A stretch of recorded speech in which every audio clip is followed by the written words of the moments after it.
கோவை மருதமலை சுப்பிரமணிய சுவாமி திருக்கோவில் பங்குனி உத்திர திருவிழா பக்தர்கள் திரளானோர் சாமி தரிசனம்.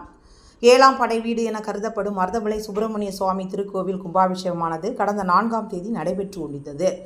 அதனைத் தொடர்ந்து 48 நாட்கள் மண்டல பூஜை தற்போது நடைபெற்று வருகிறது. அதன் தொடர்ச்சியாக இன்றைய தினம் பங்குனி உத்திர விழாவானது நடைபெற்றது. முன்னதாக காலை முதலே மூலவருக்கு அபிஷேகம், அலங்கார பூஜைகள் நடைபெற்றது.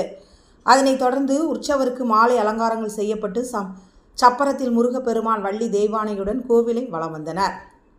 முன்னதாக 48 நாட்கள் மண்டல பூஜை நடைபெறுவதால் நாள்தோறும் மக்களின் கூட்டம் கோவிலுக்கு வந்து கொண்டிருந்தது. முன்னதாக இருசக்கர வாகனங்கள் மேலே அனுமதிக்கப்படாமல் பொதுமக்களுக்கு கோவிலின் வாகனங்கள் மூலம் மேலே செல்ல அறிவுறுத்தப்பட்டது. எனினும் வரும் கூட்டத்தை ஒழுங்குபடுத்த 50க்கும் மேற்பட்ட காவல்துறையினர் ஈடுபட்டு இருந்தனர்.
பொறுமையா வாங்க. அப்படி